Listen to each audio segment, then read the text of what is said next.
The sound of the slap echoed through the crowded farmers market in downtown Portland, Oregon, silencing hundreds of conversations in an instant. Officer Derek Hamilton stood over the fallen woman, his badge gleaming in the Saturday morning sunlight, completely unaware that he had just committed career suicide.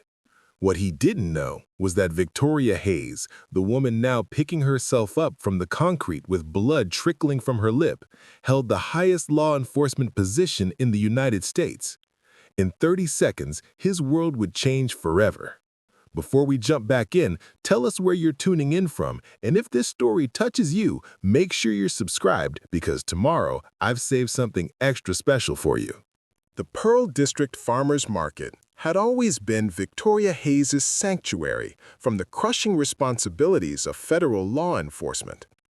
Every other Saturday morning, when her schedule permitted, she would drive her personal vehicle from her modest home in the suburbs to wander among the organic vegetable stands and artisan booths that lined Northwest Park Avenue.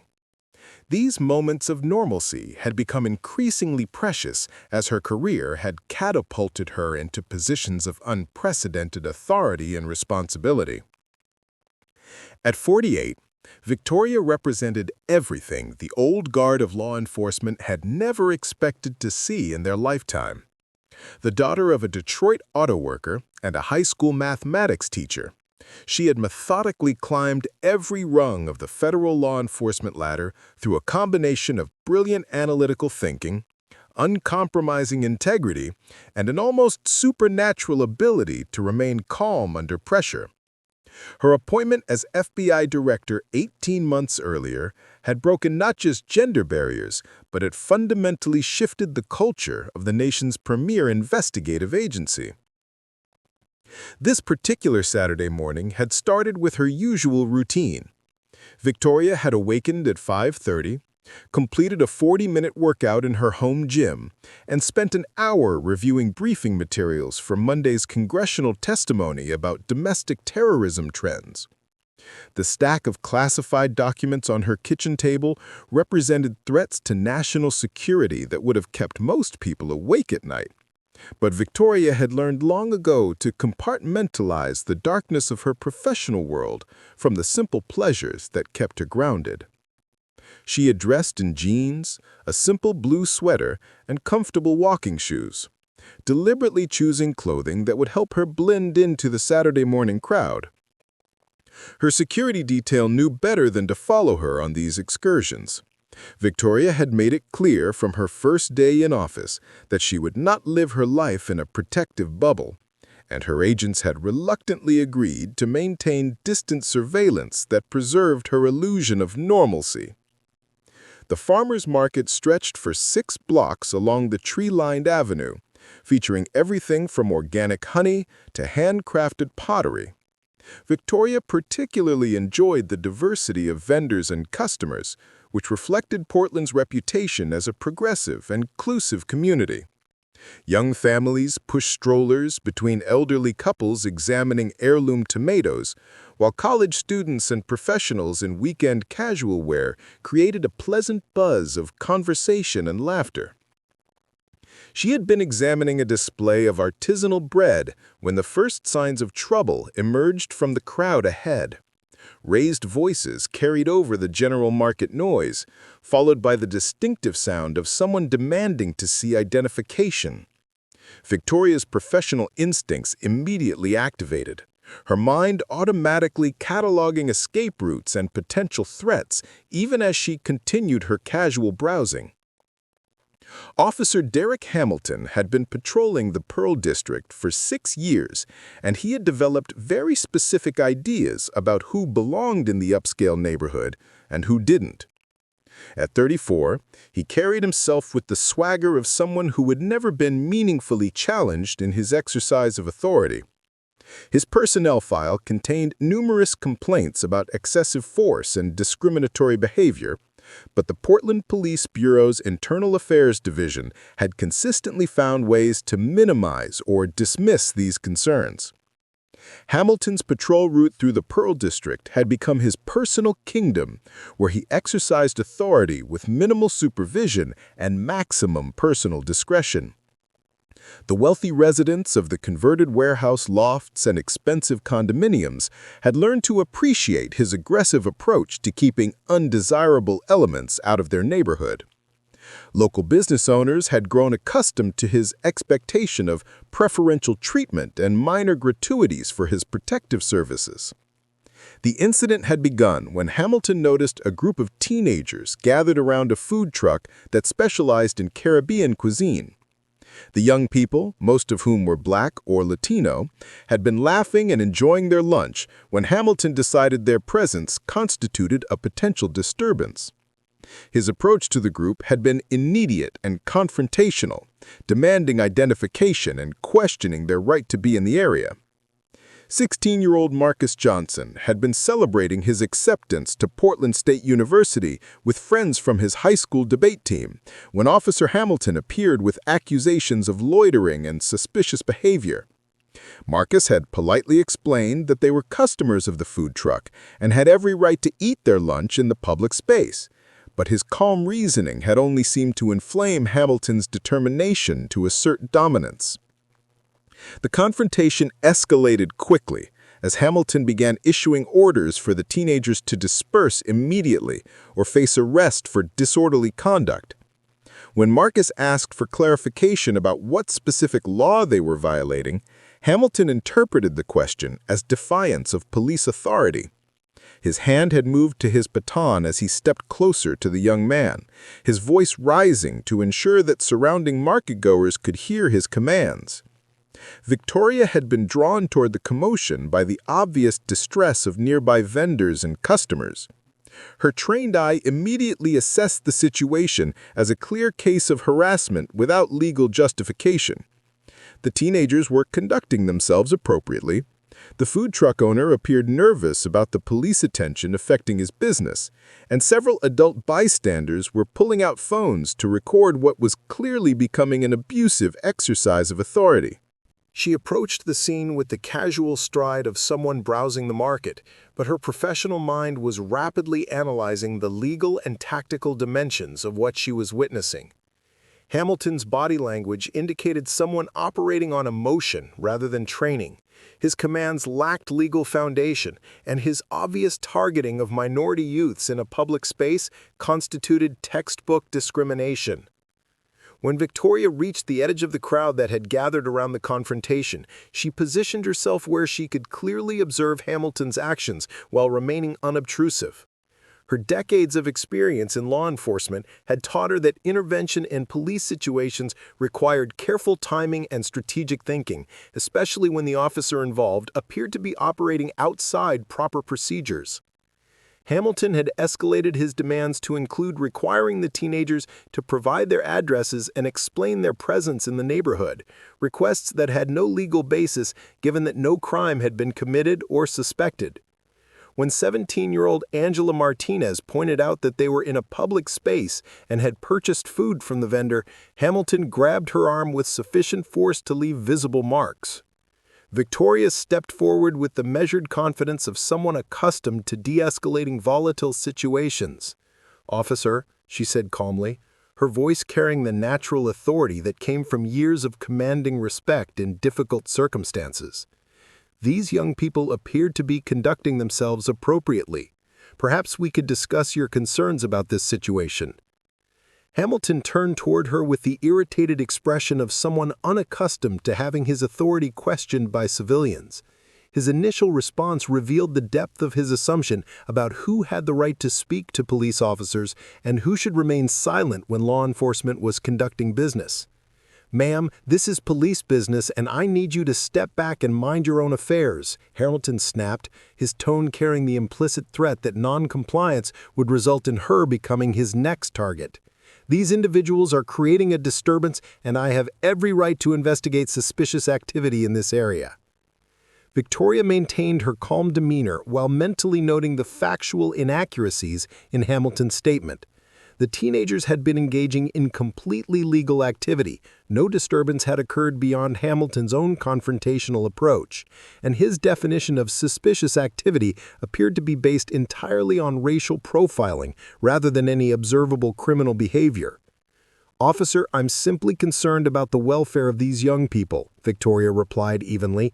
"They appeared to be customers of this business, and I haven't observed any behavior that would constitute a disturbance or justify this level of police intervention."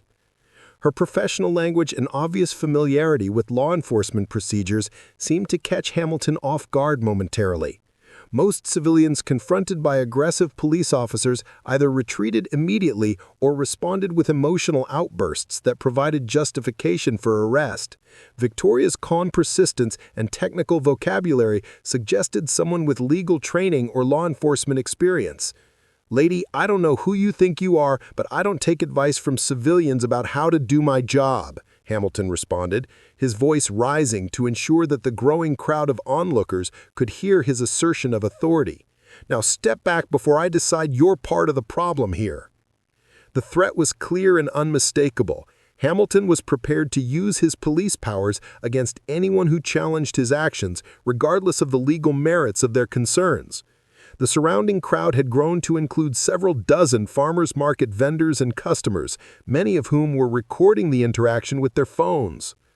Victoria recognized that she had reached a critical decision point. Her intervention had successfully prevented Hamilton from escalating his harassment of the teenagers, but her continued presence was clearly agitating an officer who appeared to have serious impulse control issues. Her experience told her that walking away would likely result in Hamilton taking out his frustration on the young people once the attention had moved elsewhere. What happened next would later be described by witnesses as both completely unprovoked and utterly predictable, given Hamilton's obvious inability to tolerate any challenge to his authority. When Victoria took a small step closer to better position herself between Hamilton and the teenagers, the officer interpreted her movement as an act of defiance that required immediate and dramatic response. The slap came without warning, delivered with the full force of Hamilton's considerable physical strength and fueled by 6 years of accumulated rage at having his authority questioned. The sound echoed through the market like a gunshot, instantly silencing hundreds of conversations as Victoria staggered backward from the blow. Blood began trickling from her split lip as she regained her balance, her hand moving instinctively to her cheek where Hamilton's fingers had left angry welts. The crowd around them had gone completely silent, dozens of phones capturing every moment of what they had just witnessed. Officer Derek Hamilton stood over her with his chest puffed out, completely satisfied with his demonstration of authority and utterly unaware that he had just committed an act of violence against the single most powerful law enforcement official in the United States of America. The farmers' market had transformed from a peaceful Saturday morning gathering into a tense crime scene within seconds of Hamilton's assault. Victoria remained standing despite the throbbing pain in her jaw, her FBI training automatically taking control as she assessed the tactical situation developing around her. The metallic taste of blood in her mouth served as a stark reminder that she had just experienced the kind of police brutality she had spent her career working to eliminate. Preparing and narrating this story took us a lot of time, so if you are enjoying it, subscribe to our channel. It means a lot to us. Now, back to the story. Hamilton's immediate reaction revealed the depths of his disconnect from appropriate law enforcement conduct. Rather than showing any recognition of the severity of his actions, he seemed energized by the dramatic silence that had fallen over the crowd. His chest remained puffed out with pride as he surveyed the dozens of witnesses who had captured his assault on video, apparently interpreting their shocked silence as validation of his authority rather than evidence of their horror. "You should have minded your own business," Hamilton declared loudly, ensuring his words would be captured by the recording devices pointed in his direction. "This is what happens when people think they can interfere with police operations. Maybe next time you'll remember to respect law enforcement when we're doing our jobs." The teenager, Marcus Johnson, stood frozen in disbelief at what he had just witnessed. His debate team training had taught him to analyze situations logically, but nothing in his experience had prepared him for watching a police officer physically assault a middle-aged woman who had simply tried to help. His hands shook as he pulled out his own phone to document what was happening, understanding instinctively that this moment would require extensive evidence. Angela Martinez, the 17-year-old whose arm Hamilton had grabbed earlier, found her voice first among the group of young people. "Officer, you just hit that woman for no reason. She was trying to help us and you attacked her. This is completely wrong and everybody here saw what you did." Hamilton spun toward Angela with renewed aggression, his hand moving instinctively toward his weapon as he processed what he interpreted as continued defiance from the teenagers he had been trying to intimidate. "Your mouth is what started this whole problem, and if you don't shut it right now, you're going to find yourself in handcuffs for interfering with the police investigation."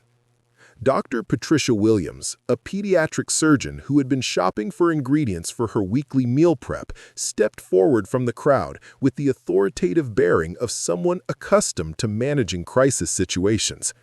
She had observed the entire incident while pretending to examine organic carrots, and her medical training had immediately identified the signs of a serious assault that required documentation and intervention.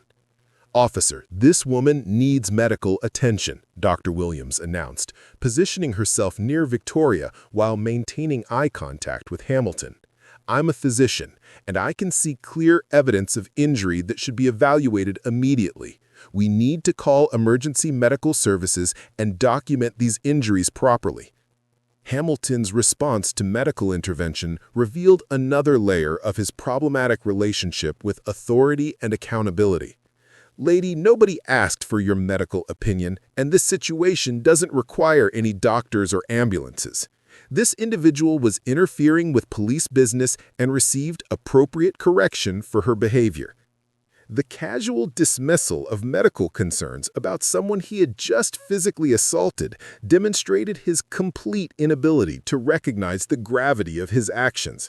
His reference to physical violence as appropriate correction revealed a mindset that viewed assault as a legitimate tool for managing civilian behavior that displeased him. Several vendors had abandoned their booths to gather closer to the confrontation, creating an increasingly dense circle of witnesses around Hamilton and Victoria. Maria Santos, who operated a small jewelry stand specializing in handcrafted silver pieces, had been serving customers when the commotion began. Her business depended on the farmers market's reputation as a safe, welcoming community space, and she recognized that Hamilton's behavior threatened the inclusive atmosphere that made the market successful. "This is not okay," Maria declared, her voice carrying the frustration of someone watching her community being damaged by an outsider's abuse of power. "This market is supposed to be a place where everyone feels welcome and safe. You can't just hit people because you don't like what they're saying. That's not police work, that's just violence." Hamilton's reaction to criticism from market vendors revealed his fundamental misunderstanding of community policing and his role in maintaining public safety. "These people need to learn that law enforcement commands respect, not suggestions," he announced to the growing crowd.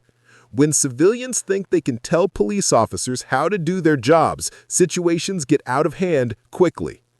His statement demonstrated a complete reversal of causality, suggesting that his assault on Victoria had been caused by civilian interference rather than his own inability to control his temper when challenged. The logic revealed someone who had never been required to take responsibility for the consequences of his aggressive behavior. Tom Bradley, a local coffee shop owner who had been serving customers from his mobile espresso cart, recognized that the situation required immediate documentation beyond the cell phone videos being recorded by bystanders. He had invested significantly in making his business part of the farmers market community, and Hamilton's behavior represented a direct threat to the safety and reputation of the event that provided his livelihood. "I'm calling this in to police supervisors right now," Tom announced, pulling out his phone and dialing the Portland Police Bureau's direct line. This officer needs to have his supervisor here immediately to address what just happened. This kind of behavior cannot be tolerated in our community. Hamilton's response to the threat of supervisor involvement revealed his confidence that internal police review would support his actions rather than holding him accountable for assault. "Go ahead and call whoever you want," he declared with obvious satisfaction. "My sergeant knows how I handle troublemakers in this district, and he's never had any complaints about my methods." This statement inadvertently revealed that Hamilton's aggressive behavior was not an isolated incident, but part of a pattern that had been tacitly approved or ignored by his immediate supervisors. His confidence suggested an institutional culture that prioritized officer authority over civilian rights. Victoria had been using the time during these exchanges to conduct her own assessment of the situation and the officer responsible for assaulting her. Her years of experience evaluating law enforcement personnel had taught her to recognize the signs of someone operating outside proper training and procedures. Hamilton's body language, verbal responses, and complete lack of concern about witnesses or consequences indicated serious psychological and professional problems that went far beyond a single moment of poor judgment. The crowd's reaction had evolved from initial shock to growing anger as people processed what they had witnessed and began discussing the implications among themselves. Jennifer Adams, a social worker who specialized in trauma counseling, had been shopping with her teenage daughter when the assault occurred. Her professional training had immediately recognized the psychological impact such events could have on both direct victims and bystanders. "My daughter just watched a police officer assault an innocent woman for trying to help teenagers who were being harassed," Jennifer told the people gathered around her. "This is exactly the kind of police violence that destroys community trust and traumatizes young people who are supposed to feel protected by law enforcement." Her comments sparked broader discussion among the crowd about their own experiences with police behavior and their concerns about safety and interactions with law enforcement. Several people began sharing stories of previous encounters with Hamilton that had made them uncomfortable, creating an impromptu community forum about police accountability. Meanwhile, Marcus Johnson had connected with his mother by phone to report what was happening at the farmers market. Dr. Patricia Johnson was a civil rights attorney with extensive experience in police misconduct cases, and her son's description of the assault immediately triggered her professional alarm systems. "Marcus, stay exactly where you are and keep recording everything," she instructed her son. "Make sure you get clear footage of the officer's badge number and name tag. This is a serious civil rights violation, and we need to document every detail of what's happening. I'm contacting the ACLU and heading down there immediately." The mention of civil rights attorneys and advocacy organizations seemed to penetrate Hamilton's confidence for the first time since the assault had occurred. His awareness that the situation might involve legal consequences beyond internal police review introduced the first notes of uncertainty into his previously unwavering arrogance. Dr. Williams had been conducting an informal medical evaluation of Victoria's injuries while the crowd dynamics played out around them.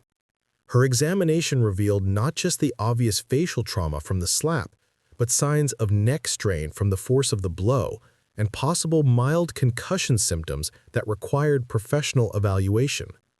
"This woman has sustained injuries that need immediate medical attention," Dr. Williams announced loudly enough for Hamilton and all the witnesses to hear clearly. The force of this assault was sufficient to cause potential traumatic brain injury, and delaying medical evaluation could have serious consequences for her health. The medical testimony transformed the incident from simple assault into potentially aggravated battery with serious bodily injury, elevating the legal stakes considerably. Hamilton's casual dismissal of the need for medical attention now appeared criminally negligent rather than simply unprofessional. Victoria finally spoke for the first time since being struck, her voice calm despite the obvious pain she was experiencing. "Officer Hamilton, you have committed assault and battery against a civilian who is exercising her constitutional rights in a public space. Your actions have been witnessed and recorded by dozens of people, and medical documentation is being provided for the injuries you have caused." Her precise legal language and obvious familiarity with constitutional law seemed to surprise Hamilton, who had apparently expected his victim to be intimidated into silence by his show of force. Victoria's calm recitation of the legal facts surrounding his behavior suggested someone with significant legal training and experience with law enforcement procedures. "Lady, you can quote all the legal terminology you want, but the bottom line is that you interfered with police business and got exactly what you deserved," Hamilton responded, his voice carrying less conviction than his previous statements. When people respect police authority, these situations don't happen. His attempt to blame Victoria for his own criminal behavior revealed the depth of his inability to accept responsibility for his actions. The statement also demonstrated his fundamental misunderstanding of police authority, which does not include the right to assault civilians who question officer conduct. The situation had reached a critical juncture where Hamilton's continued presence posed an active threat to public safety, while the growing crowd of witnesses represented both protection for Victoria and potential escalation if Hamilton decided to use additional force to control the scene. The next few minutes would determine whether this incident remained an isolated assault or evolved into something far more serious for everyone involved. Portland Police Sergeant Michael Torres had been enjoying his first Saturday off in 3 weeks when his radio crackled with reports of a disturbance at the Pearl District Farmers Market involving one of his officers. The initial dispatch described a situation with civilians interfering with police business, but the follow-up calls from multiple witnesses reporting an officer assaulting a woman had transformed his leisurely morning into an emergency response situation. Torres had supervised Hamilton for 2 years and was intimately familiar with his aggressive tendencies and poor judgment in civilian interactions. Internal Affairs had briefed him extensively about the pattern of complaints against Hamilton, but the department's protective culture had consistently prevented any meaningful disciplinary action. The sergeant understood that this incident might finally provide the leverage needed to address Hamilton's problematic behavior. As Torres drove toward the market, his dashboard computer began displaying incoming reports that painted an increasingly serious picture. Multiple 911 calls described an unprovoked assault by a police officer, with callers specifically mentioning that the incident had been recorded by numerous witnesses. The Portland Police Bureau's Media Relations Department had already been alerted to prepare for potential negative publicity. At the farmers market, Dr. Patricia Johnson had arrived to find her son Marcus still recording the aftermath of Hamilton's assault. As a civil rights attorney, she immediately recognized the legal significance of what had occurred and began conducting preliminary interviews with witnesses while documenting their contact information for potential legal proceedings. "I need everyone who saw what happened to provide me with their contact information," Dr. Johnson announced to the crowd. "This was a clear violation of civil rights, and we need to ensure that proper legal action is taken to hold this officer accountable for his criminal behavior." Her professional authority and obvious legal expertise seemed to have a sobering effect on Hamilton, who was beginning to understand that his actions might have consequences beyond internal police review. The presence of an attorney actively organizing witnesses represented a significant escalation in the seriousness of his situation. Maria Santos had called her brother Carlos, who worked as an investigative journalist for the Portland Tribune, to report the incident she had witnessed. Carlos Santos specialized in police accountability stories and had been tracking patterns of misconduct within the Portland Police Bureau for several years. His sister's first-hand account of Hamilton's assault provided him with exactly the kind of evidence he needed to expose broader problems within the department. "Maria, I need you to send me every video you took and get me the contact information for as many witnesses as possible," Carlos instructed over the phone. "This sounds like it could be the case that finally forces real accountability for police violence in Portland. Don't let that officer leave the scene without getting his badge number and full name documented." The involvement of investigative media represented another layer of institutional pressure that Hamilton had not anticipated. His comfort with using violence against civilians was predicated on his assumption that such incidents would be handled quietly through internal police procedures that favored officer testimony over civilian complaints. Victoria had been observing these developments while managing the pain from her injuries and conducting her own assessment of the systemic issues that had enabled Hamilton's behavior. Her experience as FBI director had given her extensive insight into police department cultures that protected problematic officers, and she recognized familiar patterns in the way this incident was unfolding. Dr. Williams had insisted on conducting a more thorough medical evaluation of Victoria's injuries, using her phone's flashlight to check for signs of concussion and documenting the extent of facial trauma with photographs that could serve as evidence in legal proceedings. Her medical testimony would provide crucial documentation of the assault's severity. This woman sustained injuries consistent with significant blunt force trauma to the face and head, Dr. Williams announced loudly enough for Hamilton and all witnesses to hear. The swelling and bruising patterns indicate that considerable force was used in this assault, and there are signs of possible mild traumatic brain injury that require immediate emergency room evaluation. The medical documentation transformed the incident from simple assault into aggravated battery with potential long-term health consequences, significantly escalating the legal stakes for Hamilton. His casual dismissal of medical concerns now appeared not just unprofessional, but potentially criminally negligent.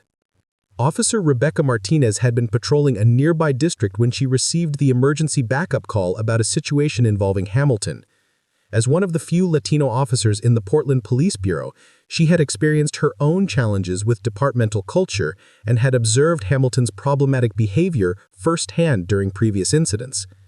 Martinez understood that her response to this situation would be carefully scrutinized by both her supervisors and the community, and she was determined to handle the incident according to proper procedures rather than the informal code of officer protection that typically governs such incidents.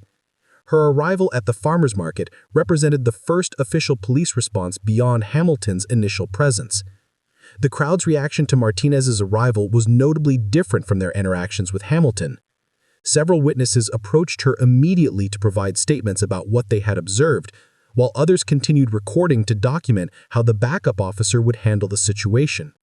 The contrast between Hamilton's aggressive confrontation and Martinez's professional demeanor was immediately apparent to everyone present. Officer Martinez, I'm Dr. Patricia Johnson, a civil rights attorney, and I need to report that we have just witnessed your colleague commit assault and battery against this woman. Multiple witnesses have recorded the incident, and medical documentation of injuries has been provided by Dr. Williams here. Martinez found herself in an extraordinarily difficult position, faced with credible allegations of criminal assault by a fellow officer, while surrounded by dozens of witnesses expecting her to take appropriate action. Her training emphasized the importance of supporting fellow officers, but her professional integrity demanded that she investigate serious criminal allegations regardless of who was accused. Ma'am, I need to speak with all parties involved and get a complete understanding of what occurred here, Martinez replied carefully, her response designed to demonstrate professionalism while avoiding any premature commitments about how the situation would be handled. Hamilton immediately approached Martinez with the expectation that she would automatically support his version of events and help him manage the civilian complaints that were threatening his authority. His assumption revealed the depth of the cultural problems within the department regarding accountability for officer misconduct. Martinez, these people have been interfering with police business and making false accusations, Hamilton declared with obvious expectation that his colleague would accept his characterization without question. The woman I had to restrain was disrupting my investigation of suspicious activity, and now they're trying to make it sound like I did something wrong. His reference to assault as restraint and his characterization of civilian rights advocacy as false accusations revealed Hamilton's complete disconnection from legal reality. Martinez's training had taught her to recognize the warning signs of officer misconduct, and Hamilton's language immediately raised red flags about his account of events.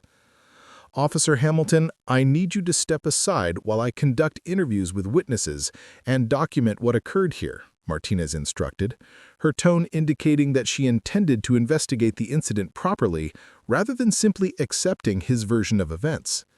The instruction represented the first official challenge to Hamilton's authority since the incident began, and his reaction revealed his expectation that fellow officers would automatically protect him from accountability regardless of his actions. His surprise at being treated as a potential subject of investigation rather than a victim of civilian harassment demonstrated how completely he had been insulated from consequences for his previous misconduct. Tom Bradley had documented the entire incident with his phone's video camera and had also captured clear audio of Hamilton's threats and justifications for his behavior. As a business owner with significant investment in the farmers market community, he understood that his testimony could be crucial in ensuring that this incident led to meaningful consequences rather than the typical administrative review that resulted in no disciplinary action. Officer Martinez, I recorded the entire incident from when your colleague first started harassing these teenagers through his assault on this woman, Tom announced, holding up his phone to demonstrate the evidence he possessed. Everything is documented, including his threats against multiple people and his admission that he hit her intentionally. The existence of comprehensive video evidence eliminated Hamilton's ability to control the narrative about what had occurred or to claim that his actions had been misunderstood or taken out of context. The documentation would provide prosecutors and internal affairs investigators with clear evidence of criminal assault and civil rights violations.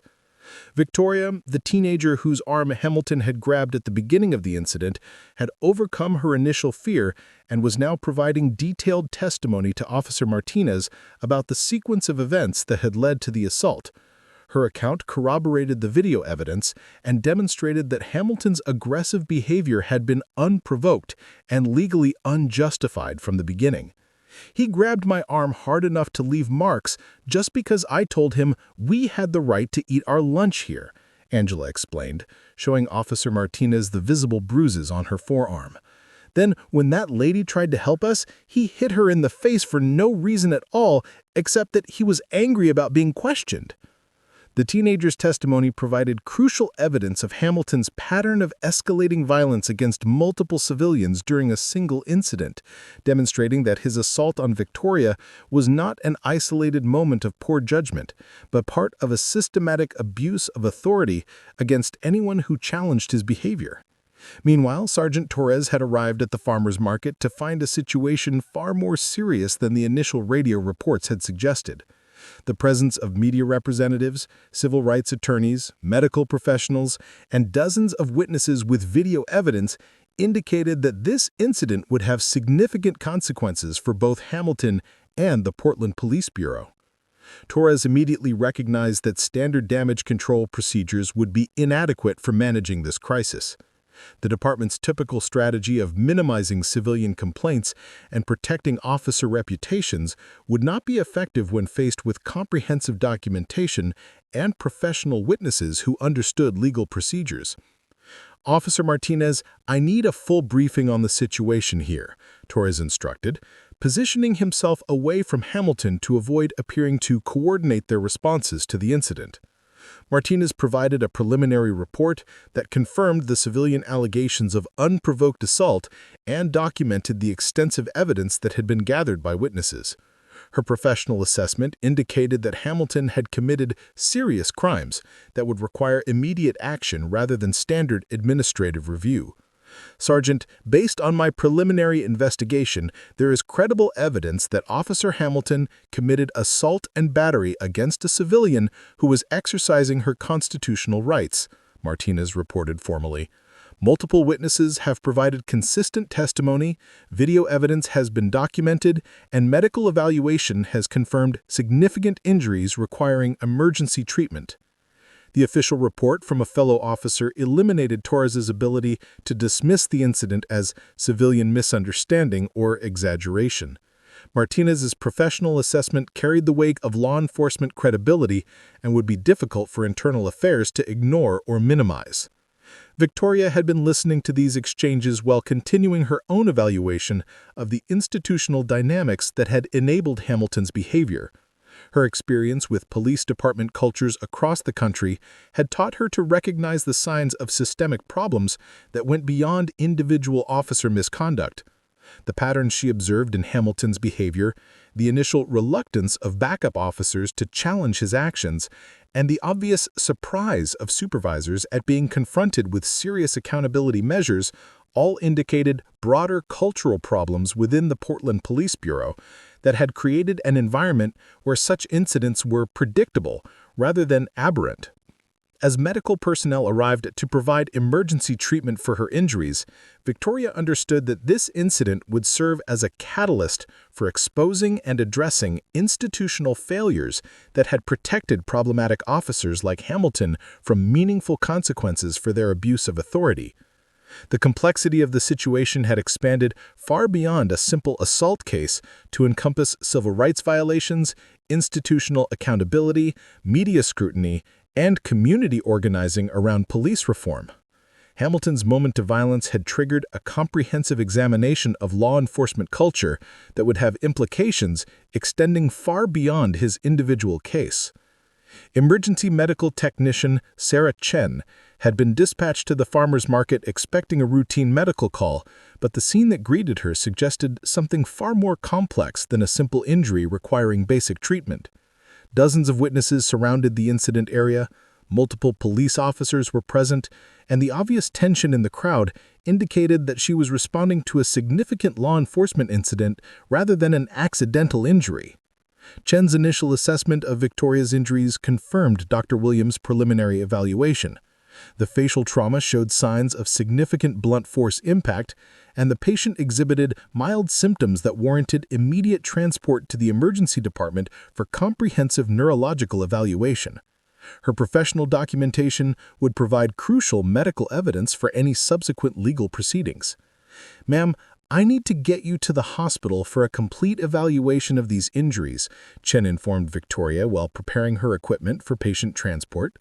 "The mechanism of injury and symptom presentation indicate potential complications that require immediate medical attention."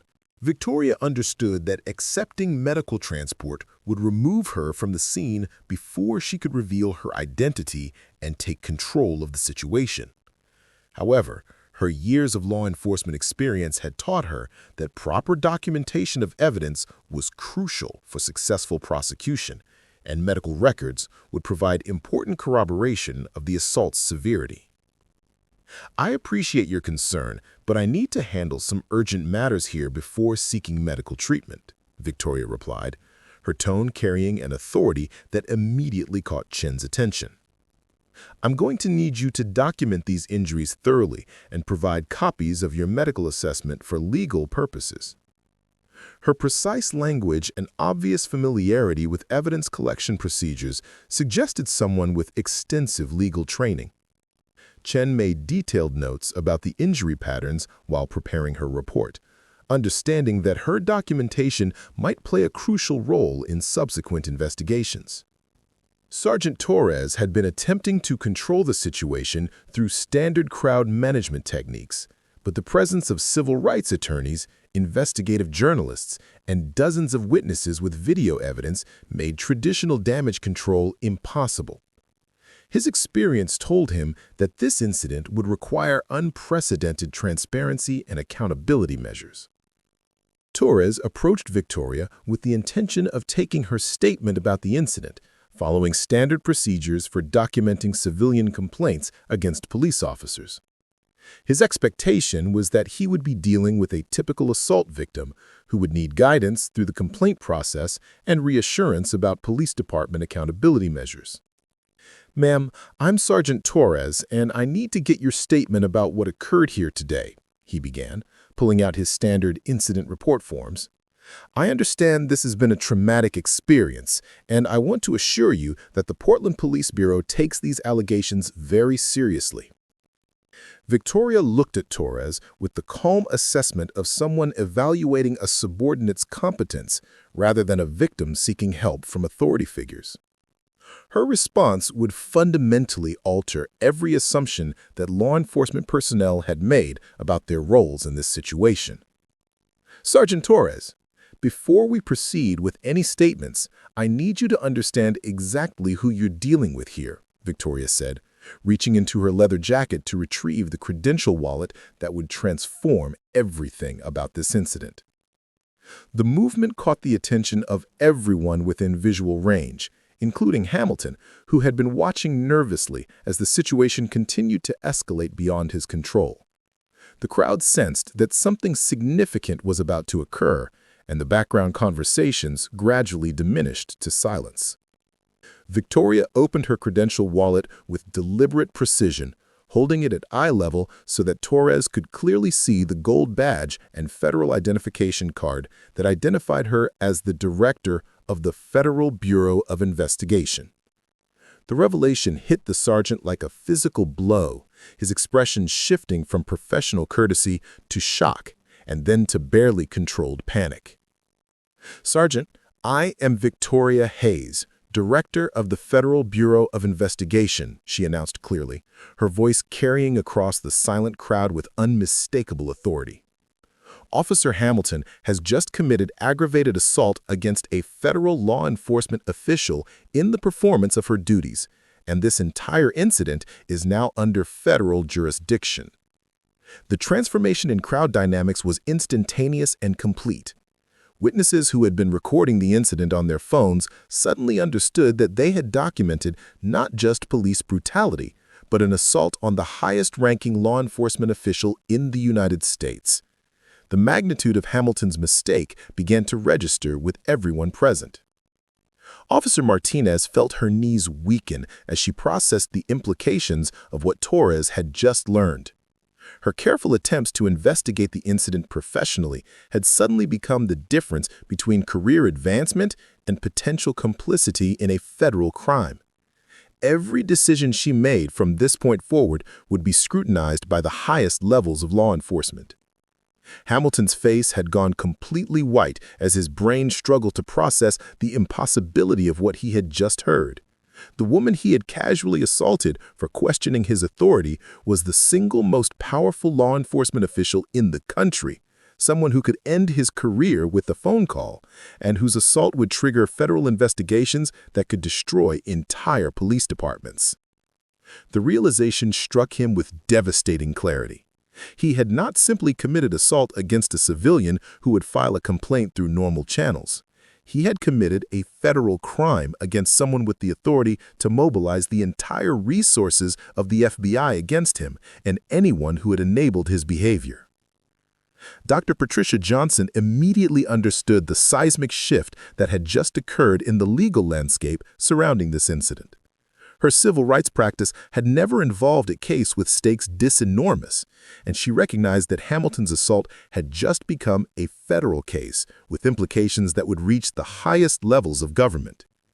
"Director Hayes, I'm Dr. Patricia Johnson, a civil rights attorney, and I want you to know that we have comprehensive documentation of this assault, including multiple video recordings and medical evidence," she announced, positioning herself to offer professional assistance to the FBI director. Victoria nodded acknowledgement, while maintaining her focus on the law enforcement personnel who were now responsible for handling a situation that had escalated far beyond their training or experience.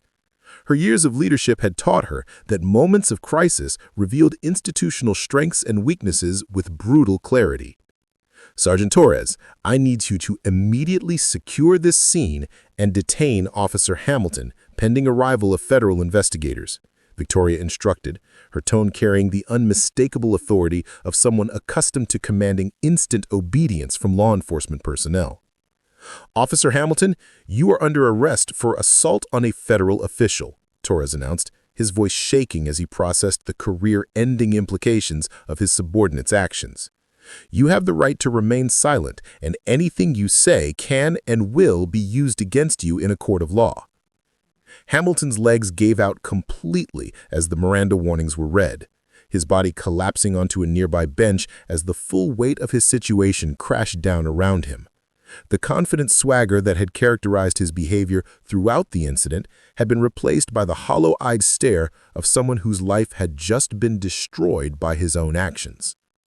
The crowd's reaction evolved from shocked silence to animated discussion as people began calling friends and family members to report that they had just witnessed the FBI director being assaulted by a Portland police officer.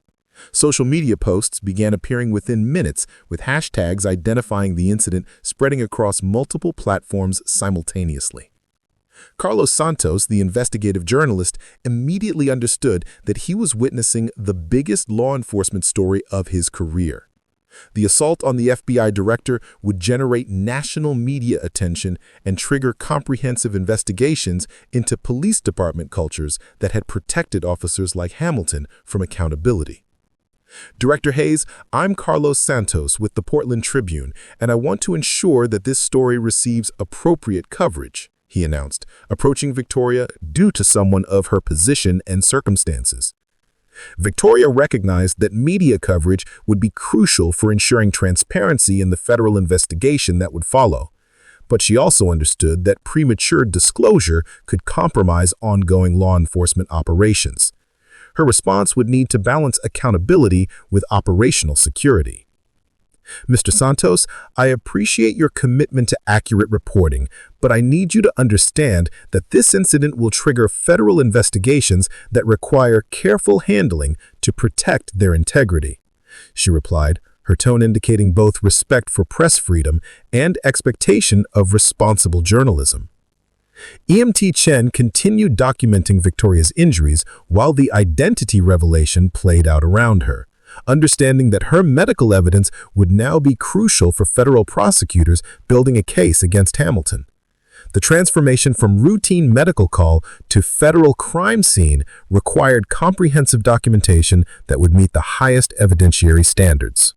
Director Hayes, these injuries require immediate emergency department evaluation, regardless of any other considerations, Chen insisted, her medical training overriding any intimidation she might feel about challenging an FBI director's preferences. Victoria appreciated the medical professional's insistence on appropriate care, recognizing that comprehensive injury documentation would strengthen the federal case against Hamilton while demonstrating the serious nature of his assault. Her decision to accept medical transport would also provide time for federal investigators to secure the scene properly. You're absolutely right, she agreed, allowing Chen to prepare her for ambulance transport while maintaining communication with her security detail about the developing situation. Dr. Williams approached Victoria before the ambulance departure to provide additional medical consultation about the assault's potential long-term effects. Her documentation would supplement the official emergency department evaluation and provide independent medical testimony for legal proceedings.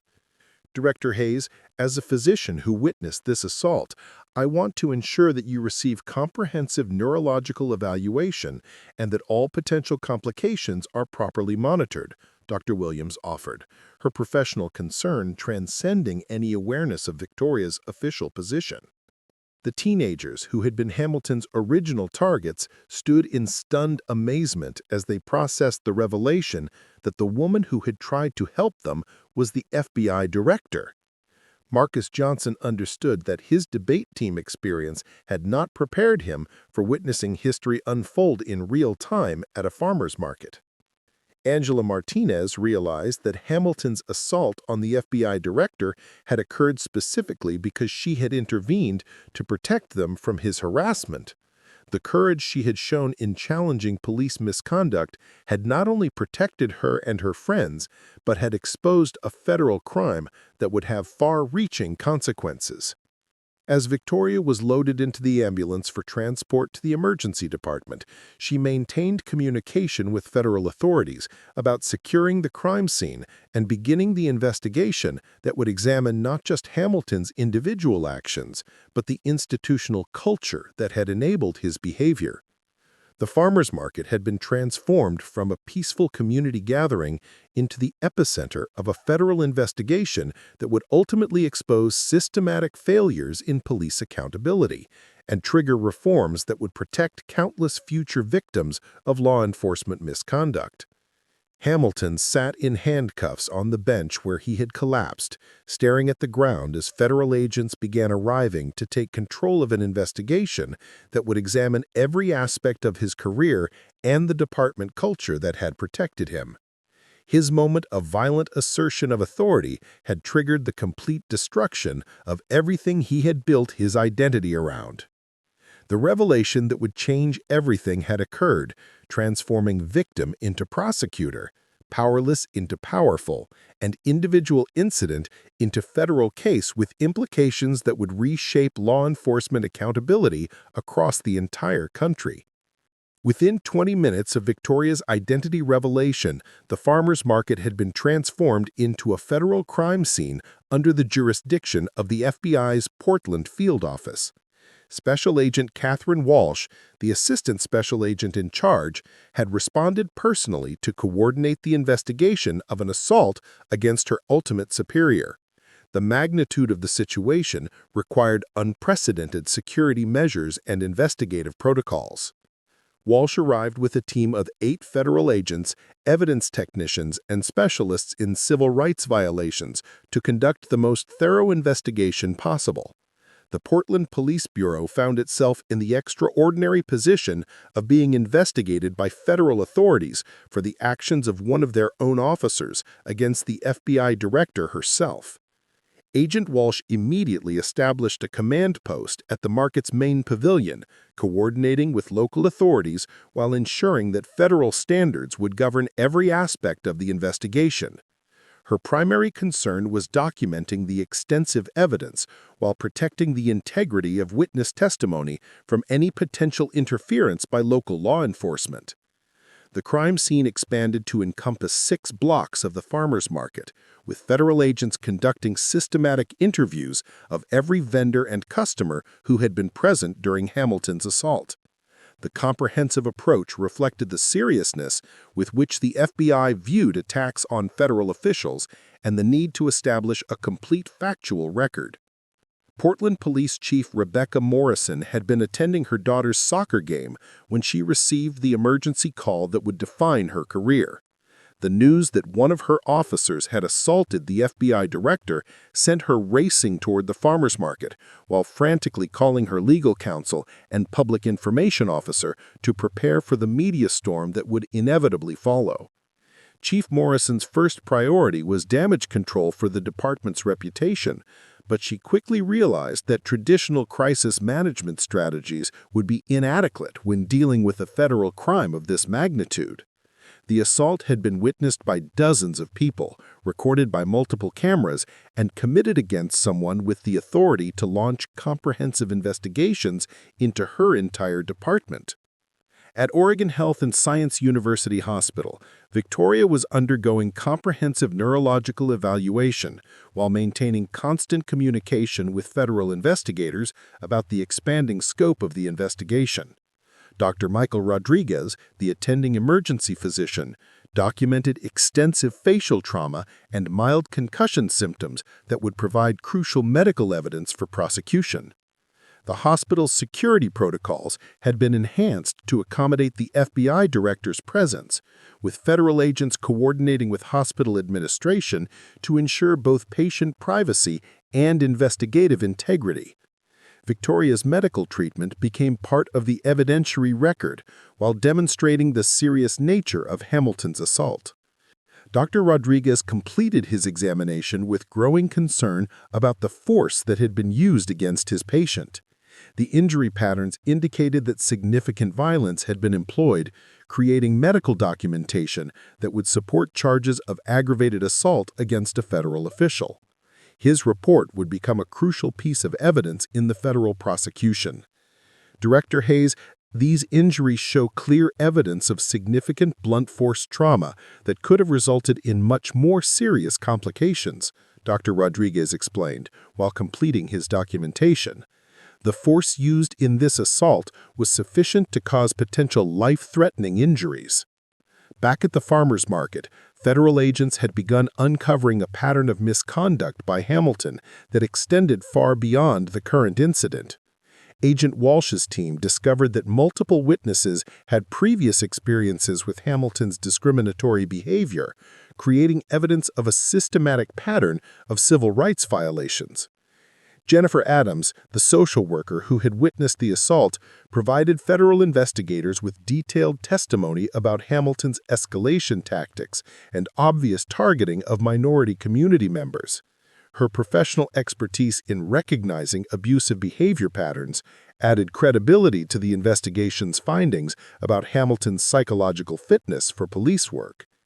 Agent Walsh, I've worked with trauma victims for 15 years, and Officer Hamilton's behavior shows classic signs of someone who uses authority to satisfy personal psychological needs rather than serve public safety, Adams testified, her professional assessment carrying significant weight with federal investigators. The teenagers who had been Hamilton's original targets found themselves at the center of a federal investigation that would validate their experiences with police harassment while exposing the institutional failures that had enabled such behavior. Marcus Johnson's debate team training helped him provide precise testimony about the sequence of events leading to the assault.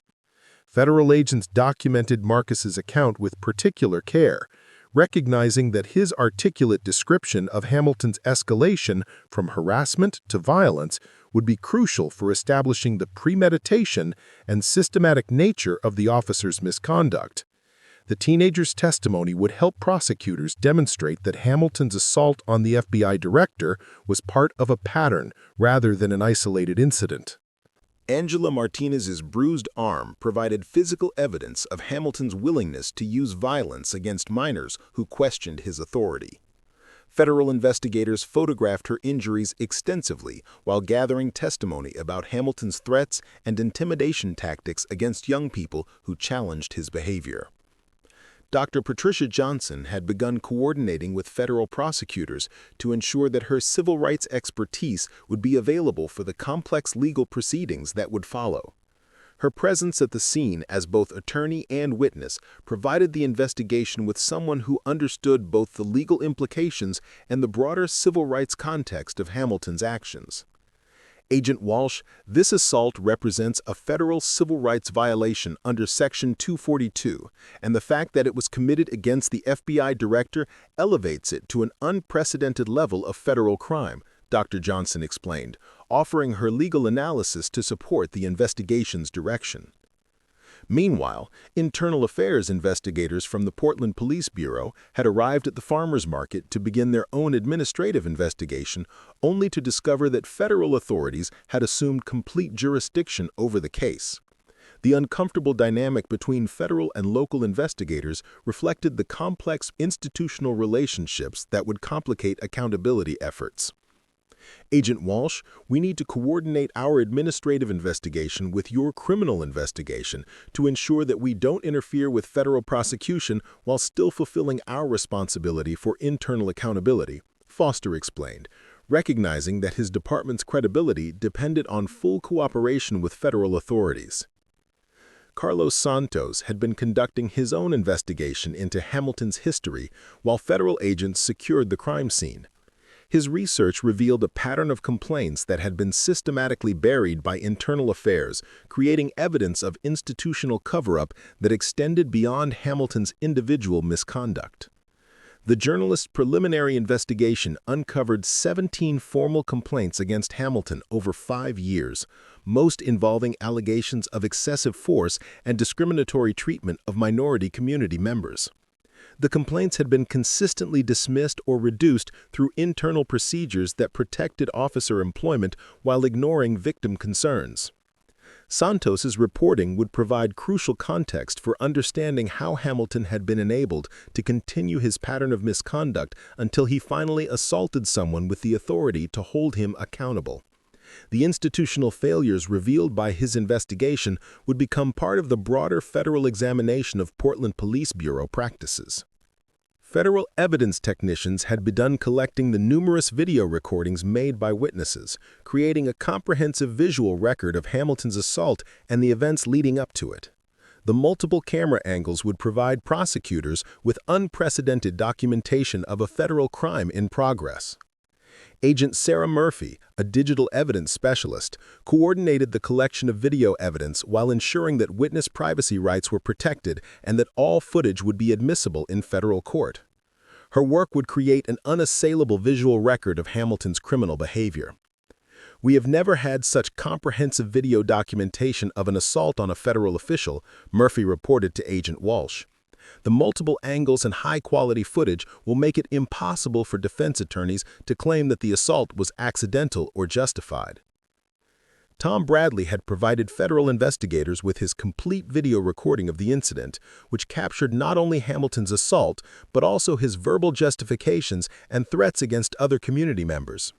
The audio quality was sufficient to document Hamilton's admission that his violence was intentional and designed to teach civilians about respecting police authority. Maria Santos had contacted additional vendors who had experienced problems with Hamilton during previous farmers market patrols, creating a network of witnesses who could testify about his pattern of discriminatory enforcement and abusive behavior toward minority business owners and customers. The vendor testimony revealed that Hamilton had been using his farmers market assignment as an opportunity to harass people he deemed undesirable while protecting the interests of business owners who provided him with free goods and services. The corruption extended beyond civil rights violations into potential extortion and abuse of office charges. Dr. Williams had provided federal investigators with her independent medical assessment of Victoria's injuries, offering professional testimony that would corroborate the hospital's findings about the severity of Hamilton's assault.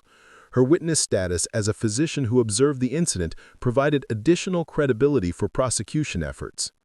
Agent Walsh had established direct communication with FBI headquarters to coordinate the investigation with the director's office and ensure that appropriate resources were allocated to the case. The assault on the FBI director triggered emergency protocols that brought the full weight of federal law enforcement to bear on Hamilton and anyone who had enabled his behavior. The investigation expanded to include examination of Hamilton's training records, performance evaluations, and internal affairs files to determine whether supervisors had been aware of his problematic behavior and failed to take appropriate corrective action. The scope threatened to expose systematic failures in police accountability that extended throughout the Portland Police Bureau's command structure. Sergeant Porres found himself under federal investigation for his role in supervising Hamilton despite knowing about his pattern of misconduct. The sergeant's previous decisions to protect Hamilton from accountability had now placed his own career in jeopardy as federal investigators examined whether supervisory negligence had enabled the assault on the FBI director. Agent Martinez's professional handling of the situation had protected her from potential charges of conspiracy or cover-up, but she was required to provide extensive testimony about the department's culture of protecting problematic officers from meaningful discipline. Her cooperation with federal investigators would be crucial for understanding the institutional dynamics that had enabled Hamilton's behavior. As evening approached, the farmers market remained under federal control while investigators continued processing evidence and conducting interviews.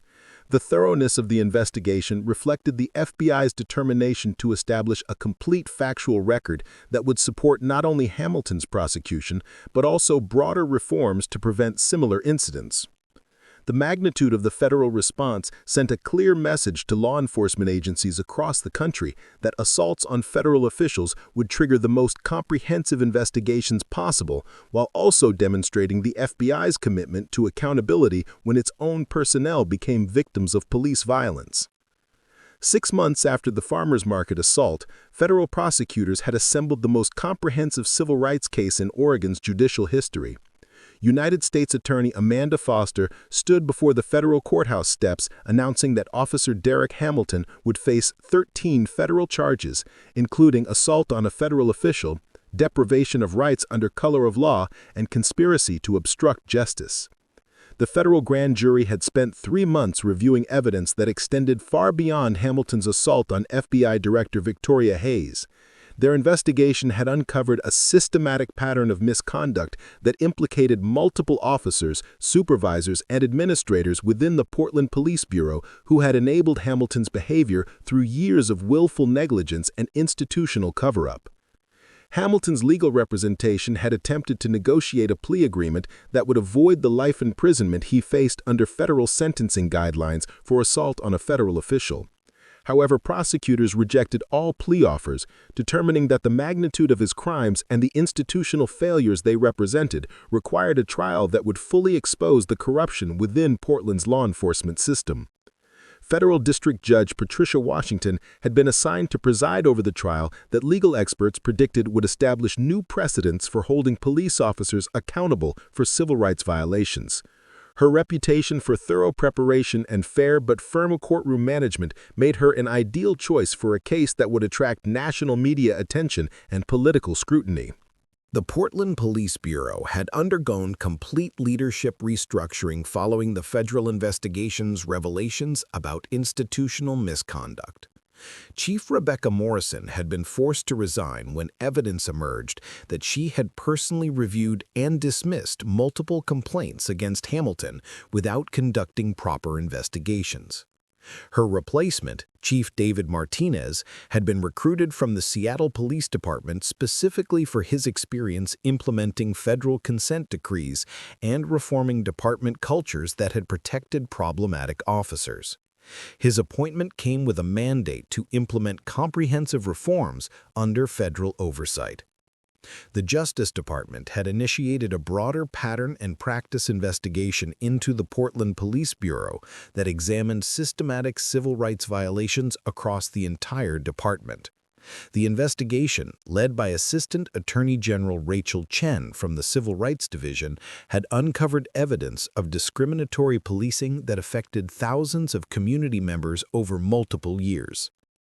The federal investigation revealed that Hamilton's behavior was not aberrant but representative of a department culture that encouraged aggressive enforcement against minority communities while protecting officers from accountability when their actions violated constitutional rights. Internal communications discovered during the investigation showed supervisors joking about civilian complaints and discussing strategies for minimizing disciplinary consequences. Sergeant Michael Torres had been suspended without pay pending federal charges for his role in supervising Hamilton despite documented knowledge of his pattern of misconduct. The sergeant's text messages, recovered during the investigation, revealed conversations with other supervisors about protecting Hamilton from internal affairs investigations. Torres faced federal charges for conspiracy to deprive citizens of their civil rights under color of law, with prosecutors arguing that his supervisory protection of Hamilton had enabled continuing violations that culminated in the assault on the FBI director. His case would establish important precedents for holding supervisors accountable when they failed to address subordinate misconduct. Officer Rebecca Martinez had been promoted to sergeant and assigned to lead the department's new Civil Rights Compliance Unit, a position created under the federal consent decree to ensure ongoing monitoring of police conduct. Her professional handling of the farmers market incident had demonstrated the leadership qualities needed to implement meaningful reforms. The teenagers who had been Hamilton's original targets had become powerful advocates for police reform through their testimony before congressional committees and participation in national civil rights conferences. Marcus Johnson had delivered keynote addresses at multiple universities about the importance of bystander intervention and institutional accountability in protecting civil rights. His mother, Dr. Patricia Johnson, had been appointed to the federal monitoring team overseeing Portland police reforms. Her legal expertise and personal connection to the case provided valuable insight into both the community impact of police misconduct and the reforms necessary to prevent future violations. Angela Martinez had received a full scholarship to study criminal justice at Portland State University, with her career goals focused on becoming a civil rights attorney who could help other victims of police misconduct. Her experience with Hamilton had transformed her from victim to advocate, inspiring her to dedicate her career to protecting others from similar abuse. The farmers market vendors had established a community oversight committee that worked directly with federal monitors to ensure that police patrols in their area followed constitutional guidelines. Maria Santos had been elected as the committee's first chairperson, using her experience as a witness to Hamilton's assault to advocate for broader community involvement in police accountability.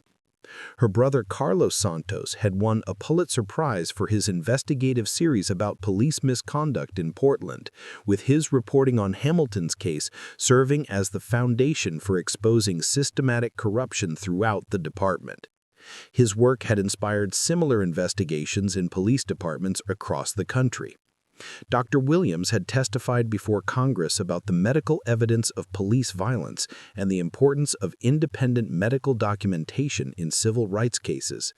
Her testimony had influenced federal legislation requiring hospitals to report patterns of injuries consistent with police violence to federal civil rights investigators. Tom Bradley had used his business platform to advocate for police reform while maintaining his coffee cart at the farmers market as a symbol of community resilience. His video evidence of Hamilton's assault had been viewed millions of times and used in police training programs across the country as an example of how civilian documentation could protect civil rights. The financial consequences for the Portland Police Bureau extended far beyond individual prosecutions to include comprehensive reforms mandated by federal court oversight. The city had agreed to pay $25 million in settlements to victims of police misconduct identified during the federal investigation, while allocating an additional $50 million for implementation of reform measures. Victoria Hayes had returned to her duties as FBI director with renewed commitment to addressing police misconduct and institutional racism within law enforcement. Her experience as a victim of police violence had provided her with unique insight into the challenges faced by communities that had long complained about discriminatory policing without meaningful response from authorities. Her testimony before congressional committees about her assault had influenced federal legislation strengthening protections for civil rights and increasing penalties for law enforcement officers who violated constitutional rights. The Hamilton case had become a powerful tool for advancing police reform initiatives at the national level. The FBI had implemented new training protocols for all agents working civil rights cases, using Victoria's experience to teach investigators about the importance of understanding community perspectives and the institutional dynamics that enabled systematic misconduct. Her case had become required study material at the FBI Academy. Federal monitoring of the Portland Police Bureau had revealed promising improvements in community relations and constitutional policing practices. Use of force incidents had decreased by 60%, civilian complaints had dropped by 40%, and community trust in police had improved significantly according to independent polling. The consent decree required ongoing federal oversight for a minimum of 5 years, with the possibility of extension if reforms were not fully implemented and sustained. The comprehensive nature of the reforms addressed everything from recruitment and training to supervision and accountability, creating a model for police reform that other cities had begun adopting voluntarily. Hamilton's criminal trial had concluded with conviction on all 13 federal charges, resulting in a sentence of 35 years in federal prison without possibility of parole. Judge Washington's sentencing remarks had emphasized that the severity of the punishment reflected not just Hamilton's individual crimes, but the institutional betrayal of public trust that his actions represented. During the sentencing hearing, Victoria had provided victim impact testimony that focused on the broader implications of Hamilton's assault for community trust in law enforcement and the importance of accountability in protecting democratic institutions. Her statement had been widely quoted in legal scholarship about police misconduct and institutional reform. The Supreme Court had agreed to hear Hamilton's appeal, creating an opportunity for the justices to clarify federal law regarding police accountability and the scope of civil rights protections for victims of law enforcement violence. Legal experts predicted that the case would establish important precedents for holding officers accountable when they violated constitutional rights. Portland's reforms had attracted national attention from police departments seeking to implement similar changes before facing federal investigations. The city had become a model for proactive police reform, with delegations from dozens of other municipalities visiting to study their implementation of federal oversight requirements. The farmers market had been designated as a national civil rights landmark, with a memorial plaque commemorating the courage of community members who documented Hamilton's assault and the importance of civilian oversight in protecting constitutional rights. The weekly market continued to serve as a symbol of community resilience and commitment to justice. Educational institutions across the country had incorporated the Hamilton case into curricula ranging from criminal justice to civil rights law to public administration. The case provided students with a comprehensive example of how individual acts of misconduct could expose institutional failures while demonstrating the importance of accountability in maintaining democratic governance. International law enforcement agencies had studied Portland's reforms as a model for addressing police misconduct in democratic societies. The case had been cited by human rights organizations as an example of how federal oversight could effectively address systematic civil rights violations while maintaining respect for local governance.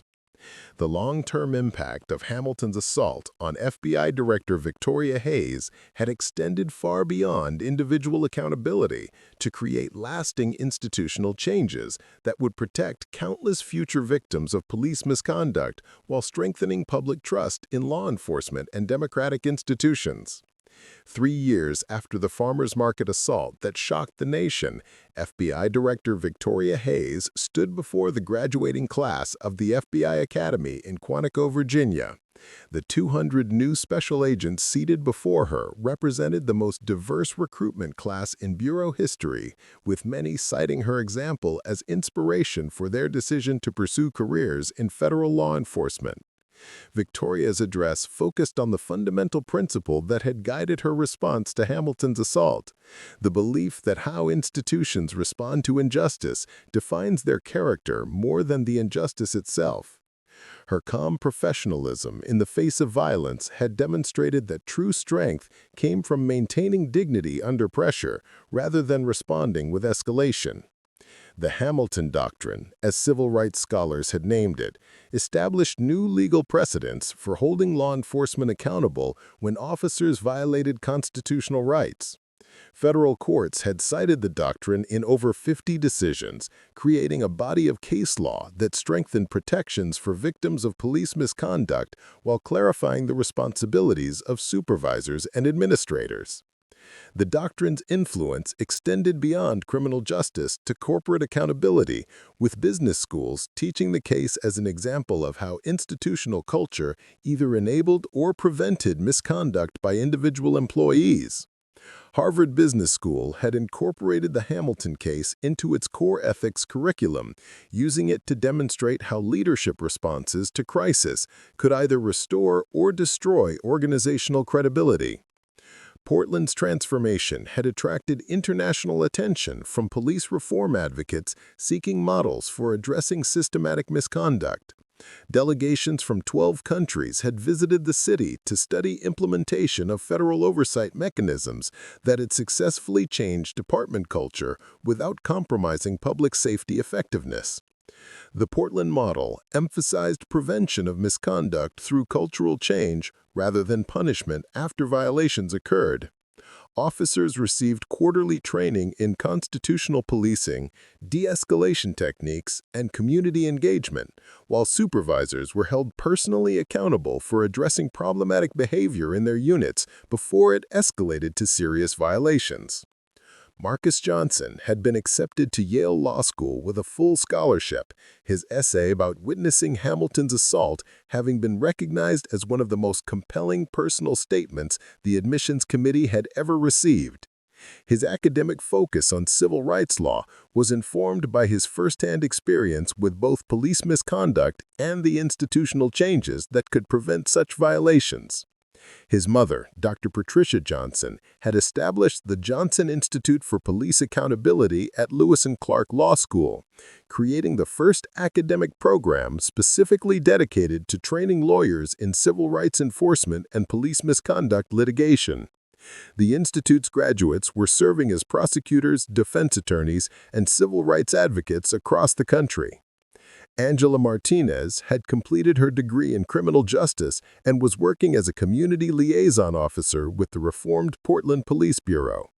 Her unique perspective as both a victim of police harassment and an advocate for meaningful reform had made her an effective bridge between law enforcement and community members who had historically distrusted police.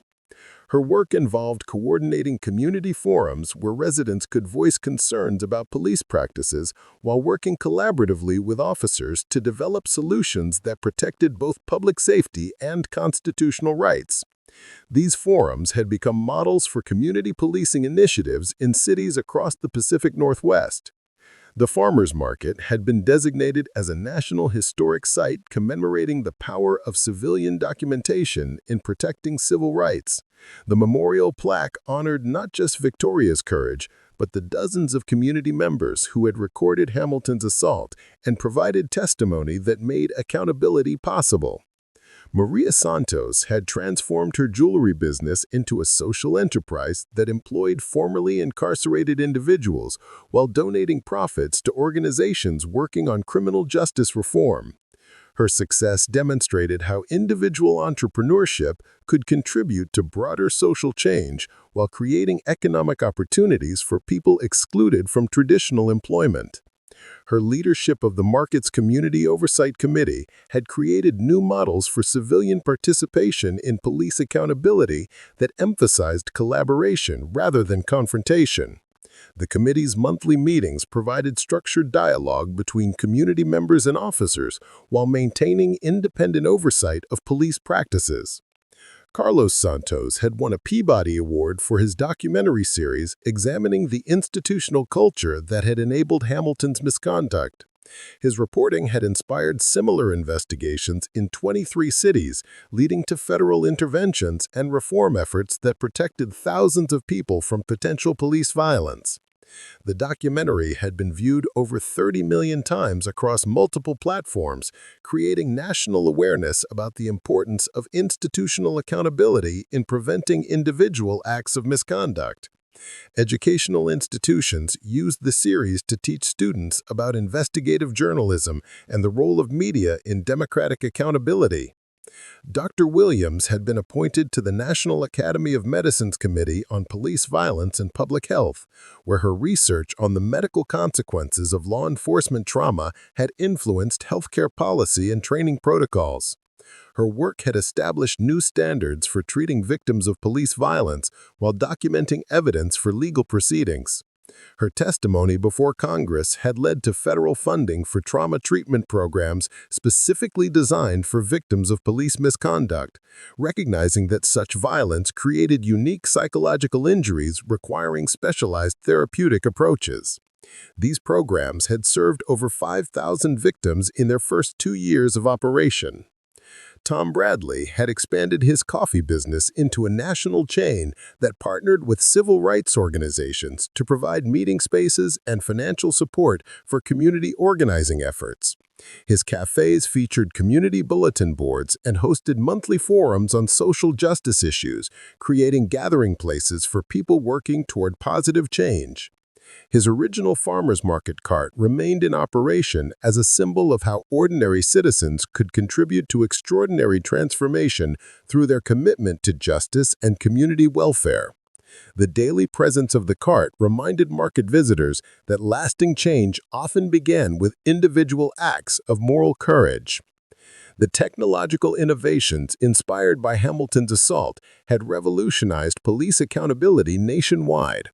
Smartphone applications automatically uploaded police encounter footage to secure servers, preventing evidence destruction while providing real-time alerts to legal advocates and civil rights organizations when potential misconduct was detected.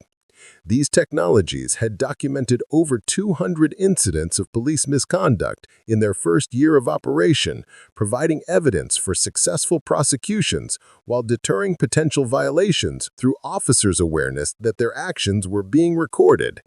The democratization of police documentation had fundamentally shifted power dynamics between law enforcement and communities.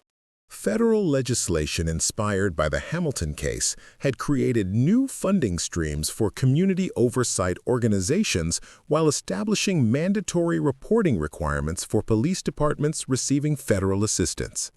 The Hamilton Act required annual public reporting of use of force statistics, civilian complaints, and disciplinary actions, creating transparency that empowered community accountability efforts. International human rights organizations had cited the Hamilton case as an example of how democratic institutions could respond effectively to police violence when supported by engaged citizens and accountability mechanisms. The case had been studied by reform movements in Brazil, South Africa, and the Philippines as a model for achieving institutional change.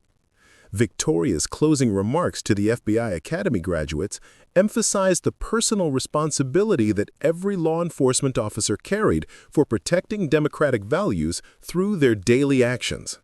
Her experience had taught her that institutional integrity depended on individual choices made by people throughout the organization, rather than just policies created by leadership. Each of you has the power to either strengthen or undermine public trust in law enforcement through how you treat every person you encounter, Victoria told the graduating agents. The Hamilton case demonstrated that there are no neutral positions when constitutional rights are at stake. We either actively protect those rights or we enable their violation through our silence and inaction. The graduates' enthusiastic response reflected a new generation of federal agents committed to the principle that effective law enforcement required community trust, built through consistent respect for constitutional rights. Their careers would be shaped by lessons learned from Hamilton's assault and the institutional changes it had triggered. Victoria reflected on the journey that had transformed her from assault victim to the architect of nationwide police reform. Her decision to maintain professional composure while documenting Hamilton's misconduct had created opportunities for change that might not have existed if she had responded with emotion rather than strategic thinking. The Hamilton case had proven that individual moments of moral courage could trigger systematic institutional transformation when they exposed failures that could no longer be ignored. Victoria's experience demonstrated that true leadership often emerged from people's choices to uphold principles despite personal cost or professional risk. The legacy of that Saturday morning continued inspiring citizens, law enforcement officers, and public officials committed to the belief that constitutional rights belong to everyone regardless of race, status, or circumstances. The changes that began with one woman's refusal to accept injustice had become a blueprint for creating lasting democratic accountability through courage and persistence. Up next, you've got two more standout stories right on your screen. If this one hits the mark, you won't want to pass these up. Just click and check them out. And don't forget to subscribe and turn on the notification bell so you don't miss any upload from us.